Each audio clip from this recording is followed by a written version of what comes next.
Hello mes colibris, comme annoncé, Artistes d'une parole a choisi de mettre à l'honneur nos femmes sur tout le mois. Aujourd'hui, j'ai le privilège de recevoir des femmes géniales. Colette, Patricia, Danieli, Pierrette et Shamika. Donc je vais vous laisser vous présenter les filles. Donc Colette. Bonjour tout le monde. Bonjour. Je suis Colette Césaire, professeure certifiée de lettres modernes. Enfin bref, j'enseigne le français. Autrice, comédienne, artiste, spécialiste de l'œuvre d'Aimé Césaire. Patricia. Alors, Patricia, je suis infographiste et je fais plein d'autres choses aussi. Il y a trop de choses à dire. Voilà. Danieli. Moi, Danieli Francisque, je suis comédienne, actrice au cinéma également, en télévision, autrice de théâtre et metteuse en scène. Pierrette. Pierrette Vincier, graphiste, et j'ai une agence de com à Fort-de-France. Shamika. Alors bonjour, moi c'est Shamika, je suis saint-martinoise, artiste plasticienne qui travaille autour de la thématique du Burial Child. Merci les filles. Alors le 8 mars était la journée internationale des droits des femmes. Que représente pour vous cette journée? Qui commence? Alors je vais faire comme les élèves, moi. Journée internationale des droits des femmes. C'est un jour important. Pour moi, c'est pas une fête. Tu sais, on nous souhaite parfois bonne fête, les femmes, ce jour-là. Je trouve que c'est pas encore la fête, parce qu'on n'a pas encore conquis tous les territoires qu'on a à conquérir. Les femmes ont fait beaucoup de progrès. On vient de loin, hein? On vient de très très loin. Et je pense que c'est un jour très important, parce que c'est un moment où on peut penser qu'on n'a pas toujours eu des droits, nous les femmes, Ouais. et que il y a encore aujourd'hui des femmes qui souffrent beaucoup. Bien sûr. Dans notre pays, Martinique, à côté de nous dans la Caraïbe, en Haïti en ce moment, en Afghanistan, à Gaza. Et moi, je pense que c'est un moment où les femmes doivent penser à leur parcours, à leur lutte, et que la société doit comprendre que les droits des femmes, c'est pour le bonheur de toutes et de tous. C'est pas qu'une histoire de femmes. Alors moi, je veux bien les roses, le chocolat et la coupe de champagne, mais après, quand on aura gagné, quand on aura éradiqué la souffrance des femmes, et puis quand on aura été capable d'exprimer une solidarité. Parce que les femmes qui sont ailleurs dans le monde, je ne sais pas si elles connaissent la Martinique, elles ne me connaissent pas, mais elles doivent comprendre qu'elles ne sont pas seules. Parce qu'une femme qui souffre, c'est une femme qui veut qu'on lui dise « tu n'es pas seule ». Donc il y a encore un combat, c'est pas les femmes contre les hommes, mais le champagne après. Ouais. Et justement, on a eu l'occasion de voir Miss Martinique qui est allée à Miss Monde. Et justement, on se posait la question, est-ce qu'il n'aurait pas fallu situer justement où est-ce qu'est la Martinique? Parce qu'on ne sait même pas, voilà, tous les pays qui étaient représentés, qui étaient là. Mais en tous les cas, chapeau à elle déjà, parce que ça a été une expérience incroyable. Et qui a obtenu elle a été top modèle monde. Incroyable. Ah non, magnifique, magnifique. Belle représentation. Très belle. Ah oui. À notre avis? Pour moi, le jour du 8 mars, hein, au-delà de ce que vous dites, c'est un jour presque de recueillement aussi, de dire « ok ». En soi-même, c'est-à-dire qu'on peut aussi évaluer le parcours que nous avons fait, ce qu'il nous reste à conquérir. Parce que c'est vrai qu'on parle d'autres femmes qui souffrent plus que nous, qui ont vraiment beaucoup plus de difficultés. Mais cette condition féminine, elle nous concerne aussi au premier chef. Et chacune de nous menons nos petites luttes ou nos grandes luttes. Et chacune de nous avons un rôle à jouer, en fait. Que ce soit peut-être pour l'histoire des femmes, mais aussi pour notre histoire, mais aussi pour l'histoire des femmes dans notre famille, celles qui viennent après nous et ceux aussi, hein, les jeunes garçons, les enfants, les hommes qui sont autour de nous ont besoin de ces modèles positifs en fait, de femmes qui vont vers leur être profond en fait, vraiment exister pleinement, tout simplement. Bon, déjà, si je peux Moi, je suis en Martinique depuis 78. Et déjà, la femme martiniquaise a beaucoup changé. Oui. Beaucoup. En bien, sur certaines choses, en mal aussi.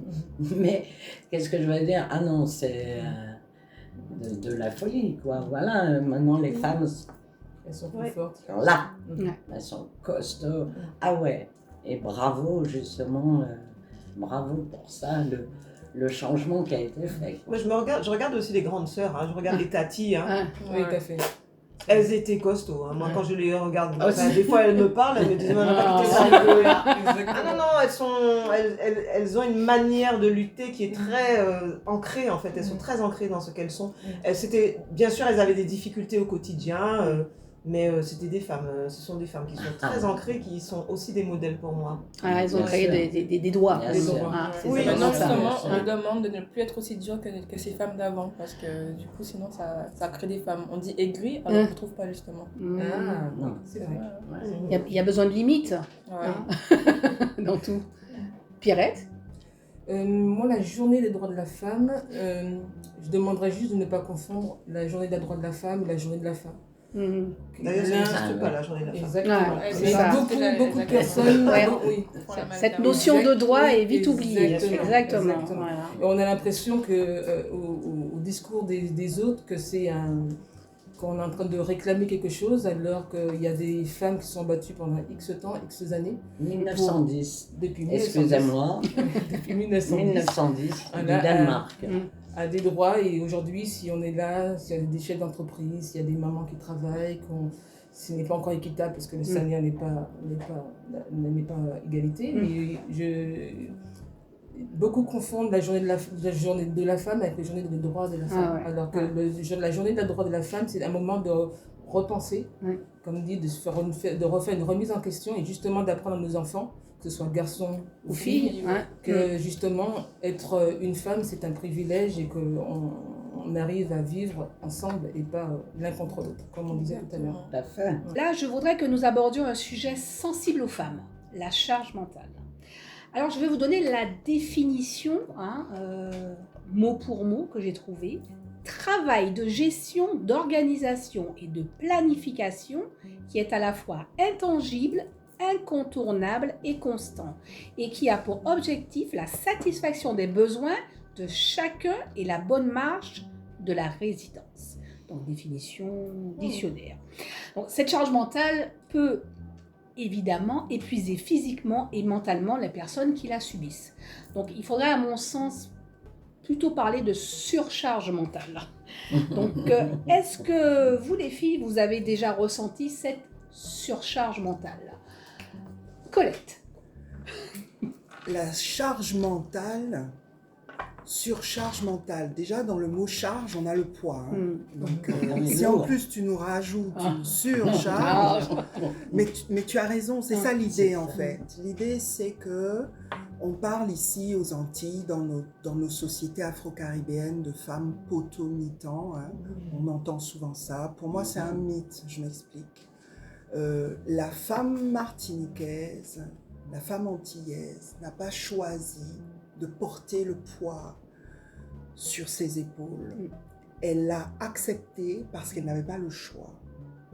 Ce qui me gêne dans cette affaire de potomitan, c'est qu'on considère ça comme une tradition ancrée, ancestrale. Ce n'est écrit nulle part, ce n'est pas une loi immuable et ce n'est ni naturel ni génétique. Nous n'avons pas le gène de la charge mentale en nous qui nous donne un pouvoir. On nous qualifie de femmes jock, de femmes potomitan. On a souvent parlé de ce mot. Potomitan, tu sais, c'est le poteau au sens propre, hein, le poteau central dans la maison qui porte la toiture. Et puis, le potomitan, dans la religion vaudou, c'est le poteau central qui fait le lien entre le monde des esprits, le monde des humains. Bon, alors c'est un mot créole, hein, c'est un mot typiquement créole lorsqu'on l'emploie dans le sens potomitan. C'est donc l'image de la femme centrale, point central du foyer, et qui supporte, bien malgré elle, toutes les responsabilités. Alors, nous, je pense que les femmes qui nous ont précédées, elles ont essayé de faire en sorte que ça soit supportable, justement. Donc, dans cette image, cette représentation. Mais moi, je trouve que la charge mentale, ce que je conçois très bien, moi, en tant qu'enseignant, artiste, chef d'entreprise, maman, autrice, mais je suis tout ça, c'est tout ça, Colette. Moi, j'accepte tous ces rôles-là, parce que c'est moi. Tout ça, c'est moi. Mais c'est lourd. C'est lourd. Mais surtout, ce qui est lourd, parce que je me dis, je ne demande pas aux gens de faire à ma place. Je ne demande pas aux gens de faire. D'ailleurs, mon grand avantage, c'est que je pense qu'il y a beaucoup de choses que je sais faire que personne d'autre ne sait faire. Tu ne peux pas faire. Exactement. Tu ne peux pas faire à ma place. Ce qui me gêne, c'est la manière dont l'entourage reçoit, la manière dont la société reçoit. Tu vois, tu dis, je suis fatiguée, on te dit, mais va te reposer. Mais c'est pas ça que je veux te dire. Pourquoi tu me dis pas, mais de quoi tu as besoin? C'est ça. Je peux faire quelque chose. Je dis pas que ça n'existe pas, mais là on parle de charge mentale, tu vois. J'ai souvent l'impression que la société dans laquelle je vis, l'entourage ne comprend pas la fatigue et ne la considère pas. C'est comme si, de tout temps et de toute éternité, la femme est faite pour souffrir, pour endurer, pour s'occuper des enfants. Il y a des femmes qui ne veulent pas d'enfants. Et alors, il y a des femmes qui font des enfants très tard. Moi, j'ai eu mon fils, j'avais 38 ans. Et je n'ai jamais ressenti le besoin, tu vois, non plus. Donc, il y a vraiment... La question, c'est pas tellement est-ce que la femme peut assumer, elle assume et elle veut assumer, elle veut réaliser ses rêves. Mais comment la société reçoit ça? Qu'est-ce qu'on lui renvoie? Est-ce qu'on soutient? Est-ce qu'on considère ça? Est-ce qu'on respecte ça? Est-ce qu'on comprend? Est-ce que les réponses qu'on renvoie permettent à la femme de trouver l'énergie, de puiser l'énergie pour continuer d'avancer? Donc, charge mentale, oui. Surcharge mentale, oui. Et les femmes d'aujourd'hui, les femmes du 21e siècle, pour moi, ce sont des reines. C'est-à-dire que ce sont des femmes qui doivent croire. Daniel parlait tout à l'heure de modèles que nous devons transmettre. Mon fils me dit, oui, il y a des super-héros, etc. Je dis, mais tu es une super-héroïne là devant toi. Excuse-moi. Vous voyez ce que je veux dire? Donc, oui, il y a une charge mentale. Oui, c'est difficile. Non, nous ne la refusons pas. Moi, je ne la refuse pas. Maintenant, je demande à cette société de la prendre en compte. Dans la sphère domestique comme dans la sphère professionnelle. Mais on a quand même plus... Moi, je reviens toujours aux grands-mères, aux mamies, comme on dit, les anciens et tout. Ils avaient moins de choses encore que maintenant. Maintenant, on a la facilité, on peut quand même alléger un peu justement des aides et tout ça. Il y en a qui profitent, pardon. Attendez, je bois. Oui. Attends, tiens, la tienne. Décharge-toi. Voilà. Mais c'est vrai qu'on est des femmes, moi je parle des femmes en général, bien sûr. Ah non, on est des solides. On est des femmes. Ah oui, la femme endure des choses. Et peut-être autour de cette table aussi, on a tous enduré des choses, mais on est costaud. Oui. Et la femme martiniquaise aussi, terriblement aussi. Beaucoup.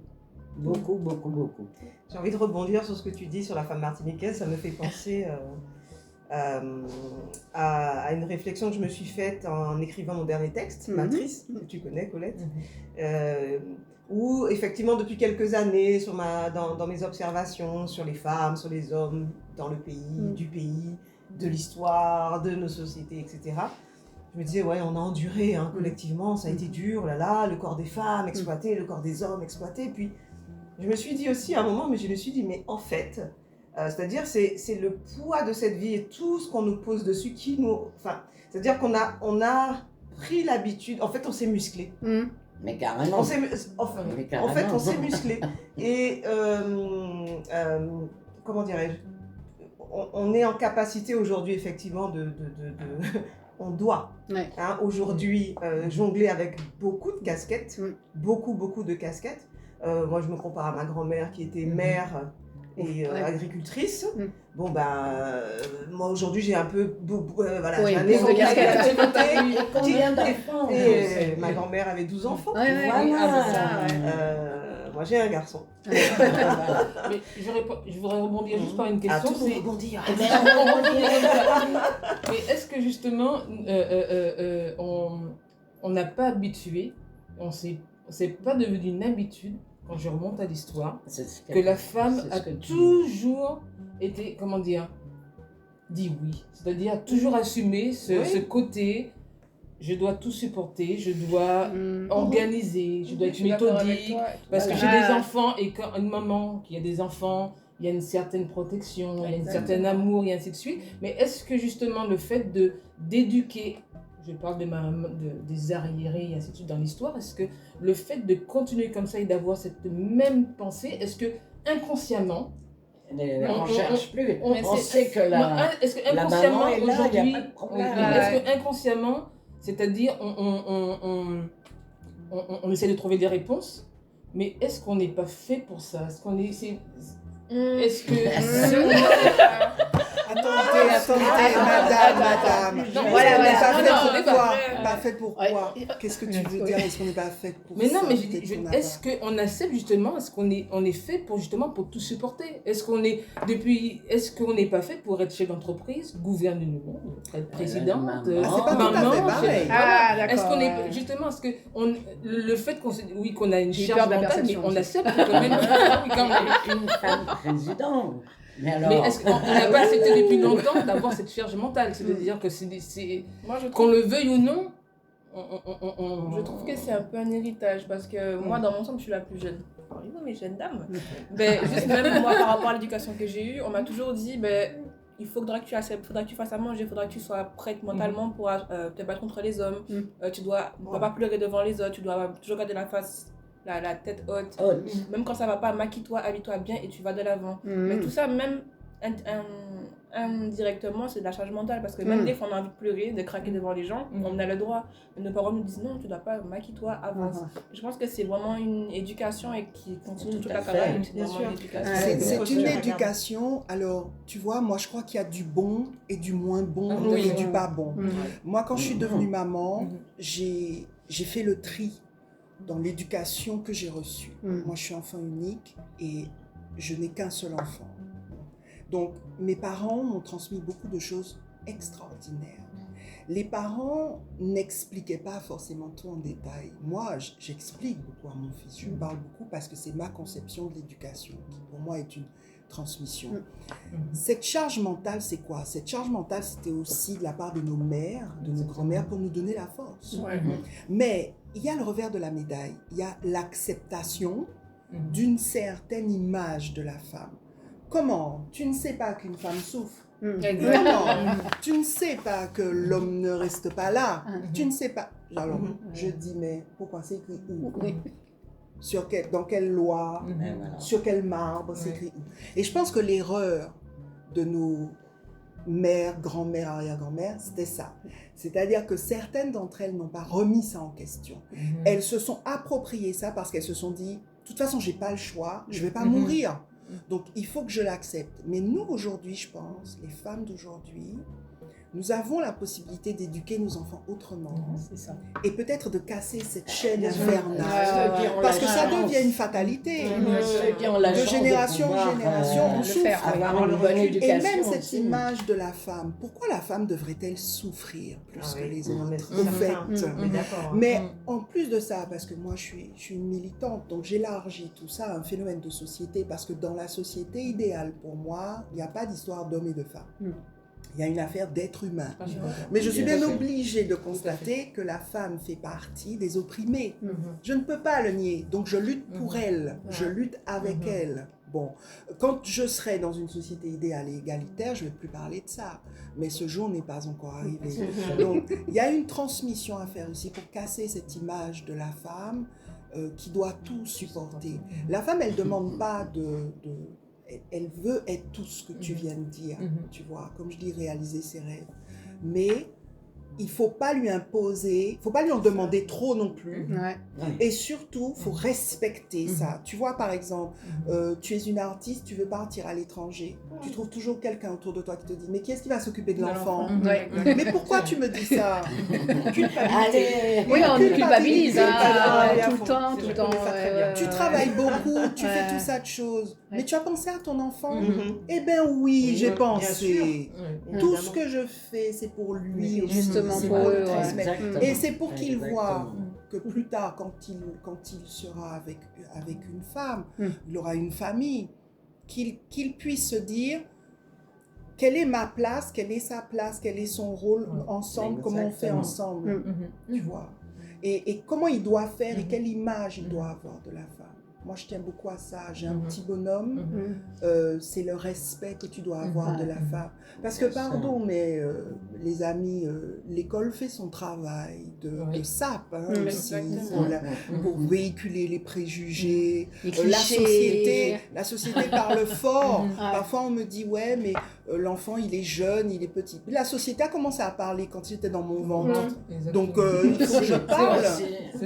La société parle tout le temps. Mais ouais. Donc, il faut vraiment, comment dire, que les femmes puissent vraiment prendre conscience, à mon avis, qu'il n'y a pas de fatalité.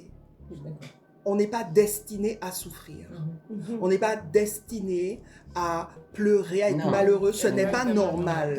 Ce n'est pas Oui, ce n'est pas On a- normal, c'est on a- surtout ça. voilà. Parce que, On a appris que vivre, c'est lutter. Oui. Et j'aimerais bien vivre sans Sans lutter. lutter, ouais, Alors voilà. lutter pour atteindre Voilà. mes objectifs simplement, mais pas lutter parce que je suis une femme Oui. et que je dois m'affirmer. Oui, il faut prouver je plus, dois il faut prouver, travailler plus. Voilà, culpabiliser, voilà. être attaquée Voilà. parce que tout simplement je suis une femme et Oui. que je ne me reconnais pas dans le mythe du Voilà. poteau mitant. Un poteau, c'est fait pour rester là et ne pas bouger. Hein. Ben, je ne suis pas un Ouais, poteau mitant, je ne veux pas Ouais. être un Voilà. poteau mitant. Absolument. Ou alors Je si suis je suis un d'accord. poteau mitant, ben, qu'on en mette un deuxième à côté. Ouais. Voilà, comme ça on est à deux et comme ça on passe le relais. Ouais, Mais moi voilà. je refuse cette Moi, justement, quand j'étais jeune, je voulais vraiment être un potomite. Quand j'ai appris le terme, j'étais là, ah ouais, je veux être ça aussi. Mais c'est quand, en grandissant et en Ouais. parlant avec d'autres femmes, justement, j'ai dit, ah mais en fait, c'est pas positif. Ah non, non. Ce n'est pas C'était vraiment une positif. fierté, c'était Ouais. vraiment Ouais, je suis solide. Exactement. Oui, mais ouais, ça fait que tout le monde Ah compte ouais. toujours Ah sur toi. ouais. Et puis Ouais. quoi encore Non, ouais. plus on porte, plus on brûle. Non, il faut qu'on puisse En tous les cas, être pleinement qui on est et même Et vivre notre s'épanouir. vulnérabilité C'est ça. ouais. librement. Quoi, on a le droit de pas savoir. Pleurer de quand pas- on est fatigué, de pleurer dire quand qu'on est fatigué. Et même, je dirais, de dire à Exactement. nos enfants, Oui. moi je dis à mon fils par moment, là je suis faible. Mhm. Là, j'y arrive pas, là. Je ne comprends pas, je ne sais pas faire ça. Je suis fatiguée, là. J'ai pas la réponse à ta question, là. Et comment il réagit? Eh bien, très bien, parce que, d'abord, je crois que la sincérité, c'est très important. Voilà. C'est vrai. Et même à mes élèves, parfois, je leur dis, alors là, je suis crevée, là. Là, vraiment, Ben voilà. allez-y, allez au tableau, parce que là, moi, je n'y arrive pas. Et je crois que notre jeunesse, que ce soit nos enfants, les élèves, les jeunes avec qui on vit, ils apprécient aussi cette sincérité de la Bien sûr. femme qui est vraie. Ouais. Oui. La femme qui est vraie. Parce que la même qui est fatiguée, c'est la même aussi qui va te dire quelque temps après, comment, tu n'as pas fait ce que je t'ai demandé? Pourquoi? C'est vrai. Tu vois, elle va assumer, elle va affronter. Ah madame, vous êtes allée marcher le 8 mars avec les autres femmes comme vous aviez dit. J'ai dit, mais bien entendu. Ben Mais je vous dis, et vous étiez où? Vous n'êtes pas venu avec moi? Vous m'avez Voilà, laissé toute c'est seule là? Ouais. Vous voyez? Donc Non, mais c'est c'est bien très parce important qu'il y a d'être tellement- vrai, d'être soi. Et c'est vrai, nous on est éduqués, enfin On a été je éduqués pense, pour ce qu'il nous faut. autour de la table, on peut Oui. partager cela, même si on vient d'horizons divers, on a été éduqués dans l'idée qu'il faut être forte, vaillante tout le temps. Ouais. Oui, c'est très intéressant cette Chamberlain. affaire. Ouais, alors, purée, D'accord, mais ce n'est pas, C'est il n'y a vrai, pas c'est que vrai. ça. Il n'y a pas que ça. Nous ne ouais. sommes pas que Mais ça. avec tout ce qu'on voit maintenant avec les réseaux sociaux aussi, la femme, la transformation et tout ça, d'être, peut-être pas, je vais dire, naturel physiquement et tout, mais il y a tellement d'être sincère, oui. Oui, s'assumer Oui. tel qu'on est. Oui. oui. Oui, Voilà. parce qu'il y a tellement de... Et c'est que la société impose aussi Il y a une pression. Et je vais dire, là, là, là, là, là, là. un carré, on va dire. Alors, est-ce que tu rentres dedans ou est-ce que tu rentres pas dedans? Oui, puis il y a Oui, des mais le attentes, problème, hein, c'est qu'on rentre pas dedans. Il y a beaucoup d'attentes aussi, Surtout quand effectivement. On nous quand dit on est- maintenant, accepte-vous comme vous êtes, mais si demain je viens pas maquillée, on va dire pourquoi t'es pas maquillée? Oui, oui, oui. Alors oui, que- alors oui, que- oui, voilà. oui. dans leur Qu'est-ce tête, qui t'arrive? Tu es tu es malade? malade. Pas épilé. Ouais, mais même fois. Mais il y a beaucoup dans Voilà. la jeunesse actuelle. Hein. Moi, je suis très attentive à cette jeunesse martiniquaise parce que je travaille avec elle au quotidien. Et je me rends compte qu'il y a encore un gros travail à faire. Ah, il y a un gros travail. Ouais. Parce Ouais, ouais. que moi, j'ai parlé fort là il n'y a pas longtemps parce que je trouvais que j'avais des élèves garçons qui étaient machistes et sexistes. Je leur ai dit, on est en 2024, Ouais, les gars. vas-y, réveille-toi. Faut vous réveiller. Bon. Et puis, il y a des femmes aussi qui ont intériorisé certaines images véhiculées par leur milieu familial, véhiculées parfois par l'école, véhiculées par les médias, bien entendu, véhiculées par la religion aussi, parce que ce sont des vecteurs de formatage Alors, ça. très très puissants. Et donc il y a un travail à faire sur les jeunes femmes martiniquaises, que ça soit concernant leur couleur de peau, parce que pour certaines c'est un problème d'être noir, il faut le savoir. C'est encore un problème. Ouais, c'est Également la façon dont on se parle entre femmes, dont on s'interpelle, comment je t'appelle et comment je laisse l'homme m'appeler et qu'est-ce que j'accepte de lui et comment. Mais c'est madame, pourquoi vous allez changer ça? Je dis oui. Bah oui. Ben oui, Je suis convaincue. Donc il y a cette jeunesse qui est pour moi, qui doit être la cible d'un vrai travail, parce que cette jeunesse c'est l'avenir. Et si c'est ça l'avenir, on est fichu. Si c'est cette vision-là que la femme martiniquaise de 15 ans, 16 ans a d'elle-même, son corps, le rapport à son corps, quelle place, moi je leur dis tout le temps, mesdames, vous avez un cerveau. Utilisez-le. Il faut être instruite. Les femmes qui nous ont précédées, comme Olympe de Gouges, qu'on étudie pour le bac de français, Déclaration des droits de la femme et de la citoyenne. Cette femme, je lui tire mon chapeau, d'abord parce qu'elle a été l'une des rares à s'intéresser à l'esclavage des Noirs et à le dénoncer. Elle a même écrit là-dessus, elle a écrit des pièces de théâtre là-dessus. Elle a beaucoup de mérite. Bon, et puis elle a voulu élargir le combat des femmes à un combat de la société et de tous les opprimés. Ce qu'on appelle aujourd'hui l'intersectionnalité.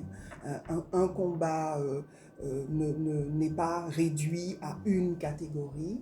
Et donc, c'était très intéressant de dire aux élèves, cette femme, elle dit aux femmes, à son époque, au XVIIIe siècle, arrêtez de compter sur vos charmes naturels. Pensez que vous êtes des êtres de raison. C'est un cerveau. D'accord. Et donc, il ne s'agit pas d'oublier tous nos atouts et atours féminins, notre féminité. C'est pas du tout ça. Il ne faut pas tout confondre. Mais il ne faut pas voir la femme comme un bel objet. Comme objet, C'est réducteur. Sois belle et tais-toi. Sois belle et tais-toi. Mais vous vous rendez compte qu'aujourd'hui, en 2024, il faut encore le dire dans les salles de classe. Parce que ce n'est pas acquis. Ouais. Non. Le combat, il n'est pas fini. J'ai l'occasion. Moi, j'ai la chance d'avoir des stagiaires qui viennent et tout au boulot. Et franchement, ils sont très respectueuses, elles sont bien. Et si jamais il y a un problème, je vais évidemment dire quelque chose. Mais en général, non.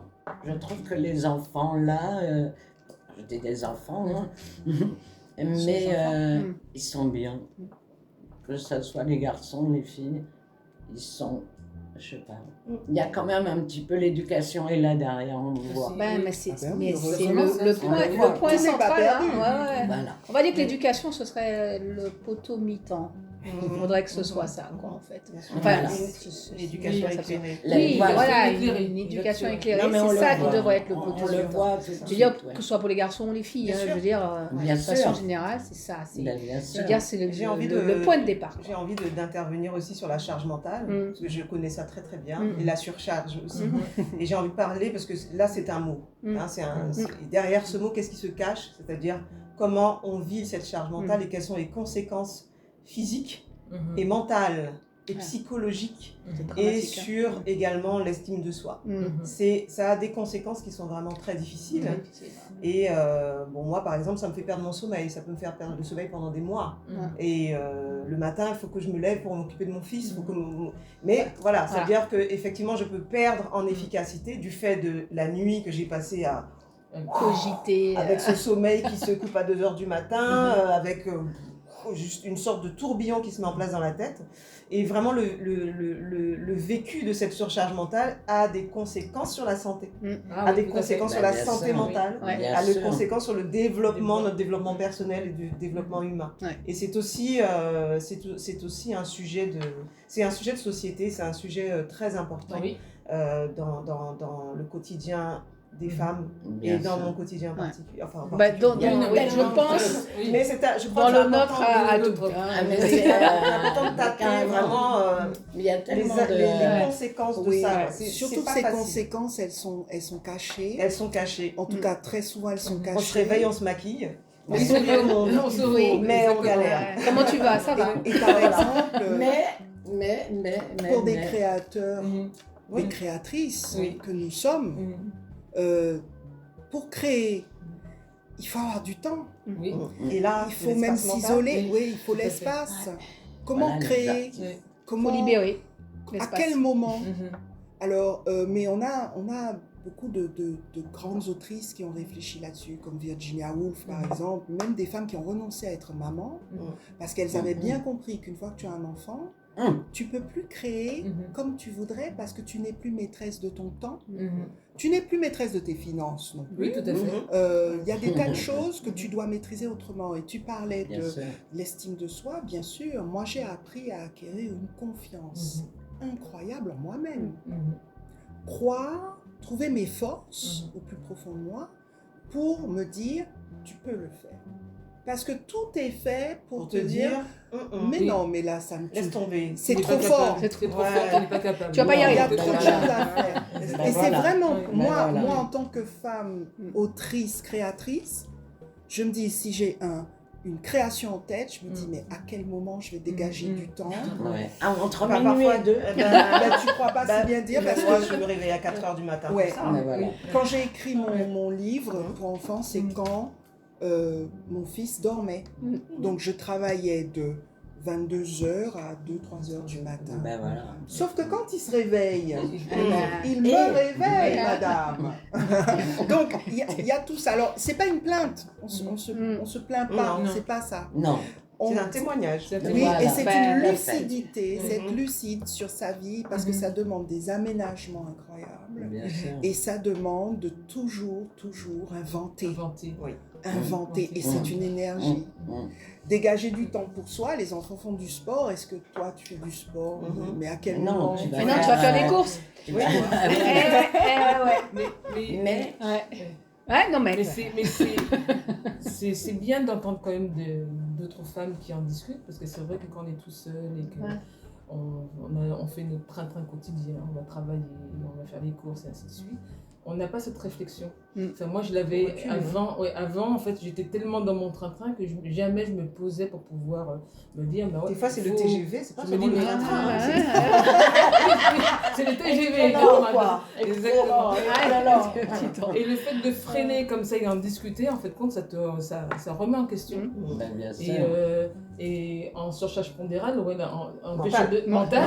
Mais ça va provoquer une surcharge pondérale. La preuve, voilà. Toi, tu ne dors pas, mais moi, tu vois, ça se serait percuté. Bon, ben, on va attaquer notre dernière partie de notre super débat avec les femmes géniales. Bon, on en a perdu une, charge mentale, on en parlait tout à l'heure, elle a surcharge. Bon, ben, elle a dû honorer une surcharge mentale. Donc, on a perdu Daniélie. Donc, on a toujours Colette, Patricia, Shamika et Pierrette. Donc, dans cette dernière ligne droite, on va aborder la femme épanouie. Voilà, cette notion de femme épanouie. Donc, vous allez me raconter, me dire, me donner votre vision de la femme épanouie. D'une Colette épanouie, d'une Patricia épanouie, d'une Shamika épanouie, d'une Pierrette épanouie. N'est-ce pas? Qui commence? Colette. Oh là là. Voilà. Alors, Colette. La femme épanouie, c'est joli. C'est très important de se sentir pleinement soi-même. Alors moi, la femme épanouie, c'est la femme qui réalise ses rêves. Moi, je me sens mieux maintenant, aujourd'hui, à 48 ans, que quand j'avais 20 ans. Je me sens plus forte, plus maîtresse de moi-même, plus sûre de mon art, de mes compétences. Je sais quel est le sens de ma vie. Je pense que mon rôle, c'est de transmettre. Et je suis plus affirmée aussi dans ma pratique artistique. Alors, j'ai écrit un livre pour enfants qui est là, Les histoires merveilleuses de l'hippocampe, poème d'Aimé Césaire pour les petits et les grands. Bien. C'est joli, hein? C'est très joli. Ouais, ça chante. Alors, il y a une version imprimée et une version audio. Alors, l'idée, c'est de pouvoir transmettre l'œuvre d'Aimé Césaire aux petits comme aux grands. Aimé Césaire, c'est un homme qui a beaucoup compté pour moi. Personnellement, c'est quelqu'un qui m'a aidé à mettre des mots sur les choses et à comprendre ce que voulait dire être noir. Donc, je suis une femme noire.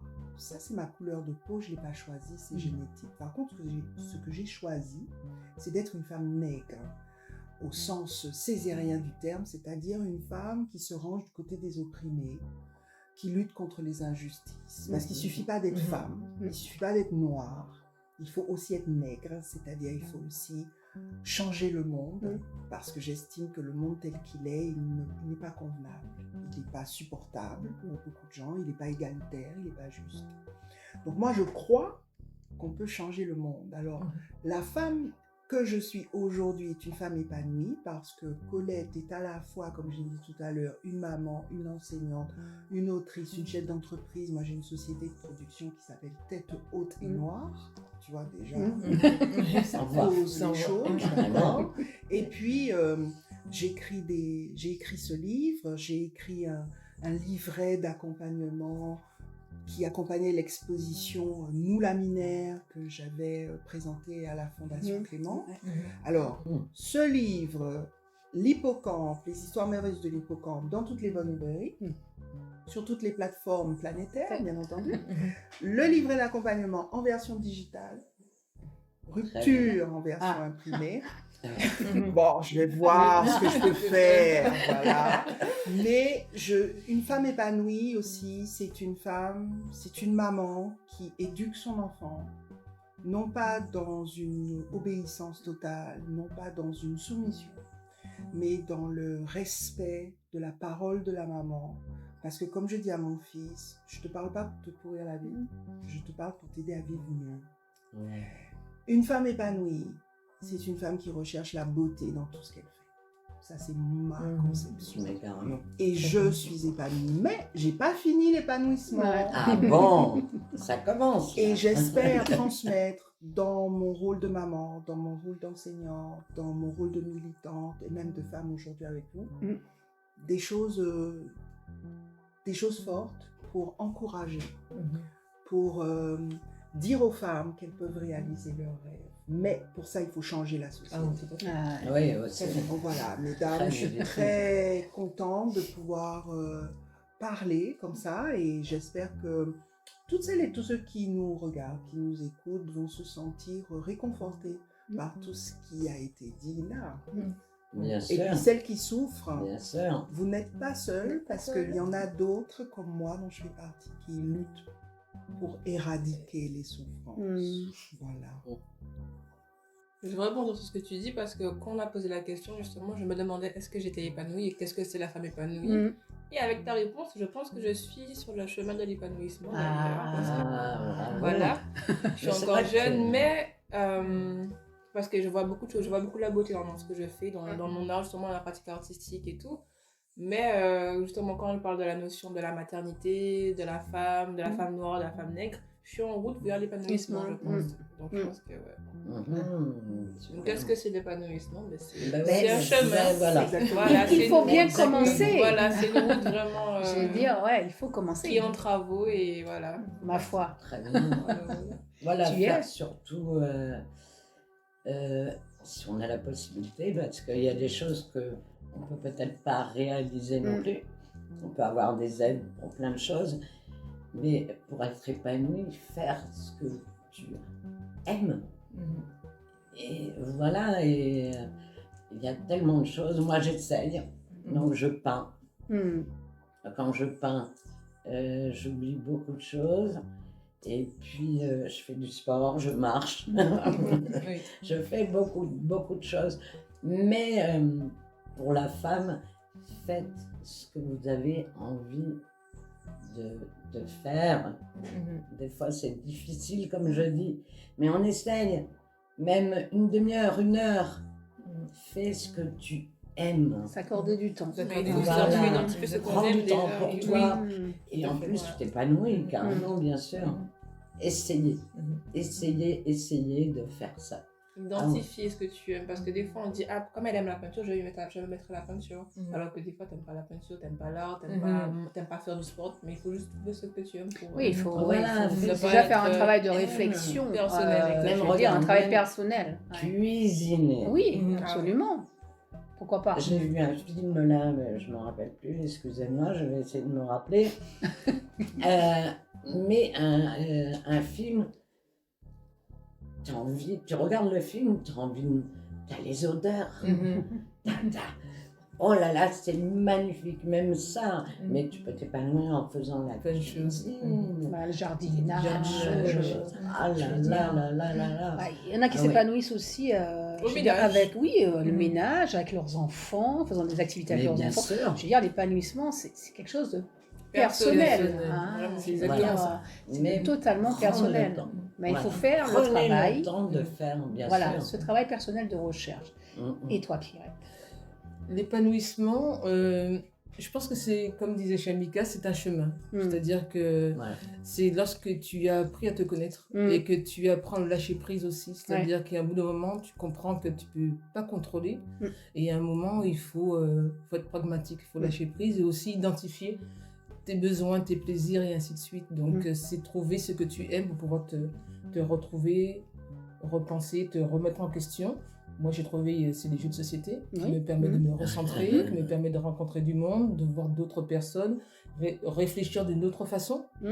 Et je pense que toute personne, toute femme doit trouver justement ce lâcher-prise-là. C'est-à-dire comprendre qu'elle ne peut pas contrôler et que la vie, elle continue comme ça. Et bien sûr, en tant que femme professionnelle, oui, je suis épanouie parce que je fais quelque chose que j'aime depuis X temps. Oui. C'est vraiment ce que je me réveille et j'ai le plaisir d'aller travailler. Et puis en tant que maman, j'ai 2 enfants, un garçon et une fille qui me remplissent de bonheur. Donc je pense que... Oui. Tu as trouvé un épanouissement. Voilà, exactement. C'est pas mal. Il y a encore mieux, mais là pour l'instant, je me sens bien. Je me sens bien. Me sens bien. C'est très important. Tu parlais de ce qu'on aime. En fait, c'est connaître nos forces. Parce que très souvent, je remarque, on connaît nos faiblesses très très bien. Ça, c'est vrai. C'est plus facile. On connaît nos peurs, nos faiblesses, tout ce qui ne va pas chez nous, on est très à l'aise avec ça. Bon, vient un moment où il faut connaître nos forces. Vient un moment où il faut savoir, il faut remonter. Et il faut aller explorer d'autres territoires de nous-mêmes. Et moi, dans ma pratique artistique, c'est vraiment ça. Parce que mettre en voix un texte d'Aimé Césaire, c'est faire un travail, une exploration de soi-même qui est extrêmement profonde, extrêmement bouleversante. Et aujourd'hui, dans ma pratique artistique, je respire. Parce que dire un texte de Césaire, c'est une respiration. Écrire des choses, composer des choses. Et chacune et chacun de nous doit pouvoir effectivement trouver ses forces. Et c'est aussi ce que je dis à mes élèves, à cette jeunesse, quand on dit « Qu'est-ce que tu veux faire plus tard ?» « Ah, je sais pas. » Je dis « Bon, mais c'est quoi tes forces ? T'es fort dans quel domaine ?» Et alors là, en général, les élèves, ils marquent un temps d'arrêt. Pourquoi ? Parce qu'ils n'ont jamais réfléchi à la question. Cette réflexion-là. C'est vrai. Ah ouais. C'est vrai qu'on te demande qu'est-ce que tu veux faire plus tard. Alors, quand tu as 10 ans, je sais pas, super-héros, pourquoi pas. Mais bon, enfin bon, voilà, c'est vrai que Tu vois, demander ses aux forces, gens, nos voilà, forces. t'es Et bon puis, quoi. comprendre que, on parlait de souffrance tout à l'heure et de charge mentale. Comprendre que quand on a souffert, quel sens on donne. Moi, je vois par exemple Aimé Césaire, ce qu'il a fait, c'est de transformer la laideur en beauté, de transformer la faiblesse, l'humiliation des peuples noirs en une force de dignité. Tu vois? Donc, comment je vais transformer mes faiblesses en une force? Comment je vais créer du neuf? Ouais. Tu vois, l'épanouissement pour moi, c'est d'arriver à faire ça face à chaque difficulté, me dire quel est le sens de ce qui m'arrive là. Bien sûr. Tu vois, c'est comme, parfois tu te dis, ah non, mais pourquoi ça m'arrive à moi? Et en fait, moi je me dis, mais ça m'arrive, mais ça a un sens. Ça a un sens, ouais. Donc il y a un truc positif derrière, tu vois. Bien sûr. C'est ça qui est intéressant. Moi, je dirais qu'il y a une notion qui est importante dans cette notion d'épanouissement, erreur ou expérience. Ah. Voilà. Tu prends le mot, Mais c'est la même situation. Mais tu peux provoquer des choses voilà, aussi. non, mais Peut-être qu'il y a voilà. quelque chose que... Je prends la peinture. On n'est pas loin. Je prends la peinture. Qu'est-ce qui t'empêche de prendre une toile, de prendre des pinceaux, de la peinture, et teste. D'essayer aussi de faire un tracteur, de faire des pourquoi pas, et tu vas dire génial. Mais je pense que c'est pour ça que justement les enfants en bas âge sont épanouis, je pense, à moi. Oui, parce que eux ils essayent tout le temps. Ils essayent tout. Ils essayent tout, ils font tout ce qu'ils veulent, ils réfléchissent. Enfin, ils réfléchissent pas, ils compliquent pas la vie. Exactement. Bah, il faut... Ils disent j'aime pas les brocolis, ils vont pas manger des brocolis, ils n'aiment pas. Ils sont épanouis sur tous les termes. C'est ça que je te dis d'être épanoui comme un enfant. D'ailleurs, la notion d'enfant, dans l'épanouissement justement, il dit c'est important de garder notre côté enfant. Le jour où tu perds ton enfant intérieur, on va dire, c'est notre conception, et tu perds ton enfant intérieur, je veux dire, tu commences à t'affaiblir. Tu as l'épanouissement, alors là... Pourquoi? Parce que les enfants sont... En fait, c'est l'idée de continuer de rêver. Oui, c'est ça. Tu sais, chaque année, depuis quelque temps, je diffuse au public une carte de vœux, je fais une carte de vœux, mais qui reste toute l'année en fait vivante. Et le principe, c'est d'associer une citation d'Aimé Césaire à un texte de Colette. Et cette année, pour 2024, j'ai écrit « Continuer de rêver ». Continuer d'y croire sans faillir ni défaillir. Tu vois. Parce que je trouve que c'est très important. Moi, je me suis dit, mais après tout le travail que j'ai pu faire l'année dernière, les années précédentes, l'énergie, comment je vais la garder? Parce que quand tu travailles beaucoup, tu es fatigué. Et il y a même un moment où ton cerveau, il s'endort un peu. Et comment on revient? Comment on continue? Et comment on continue pour faire mieux? Parce que sinon, c'est pas la peine. Si tu fais pas mieux, c'est pas la peine. Et donc, l'idée, c'est ça, continuer de rêver. Et l'épanouissement, c'est aussi le rêve qu'on préserve en dépit de tout, de toutes les difficultés. Et puis ce que je veux dire aussi, comment s'épanouir et de de pas demander aussi, je vais pas dire de se contenter de peu, mais il y a peut-être des petites choses là qui sont là. Précieuses. Voilà, plutôt que de voir trop gros aussi. Mais des petites choses comme ça. Step by step, comme on dit, voilà, effectivement, oui. Parce voilà. Que aller trop vite, bon. Voilà. Effectivement, je pense qu'on a toutes, voilà, nos petits trucs, nos faiblesses, peut-être pas. Ce cheminement vers l'épanouissement, voilà. Et quel que soit l'âge, quel que soit le vécu, quelle que soit l'expérience, quelle que soit notre charge mentale, je veux dire, le travail vers l'épanouissement est nécessaire. Et puis donc, continuons à rêver. Oui, Ah oui, oui. C'est important. Et transmettons ça, transmettons ce message, je pense qu'il y a un très très beau message à nos enfants, nos amis, nos sœurs, Bien sûr. à celles qui perdent espoir aussi, parce que bon, ça c'est la partie la plus C'est facile. encore- Hein. C'est encore une autre émission. C'est encore une autre émission, un autre débat. Voilà. En tout cas, un grand merci à mes superbes invités, Bravo à vous. à Danieli qui est partie. Merci, oui. Et merci à vous, mes colibris, pour votre soutien. Donc, si cette vidéo vous a plu, vous pouvez liker et n'hésitez pas à donner votre avis en commentaire. On va se faire un plaisir de vous lire. Donc, merci les filles. Merci donc, à on toi. réfléchit à un prochain débat. Hein. Carrément. On se fait ça. On est là. Merci, à bientôt. À Bye bye. bientôt. Bye.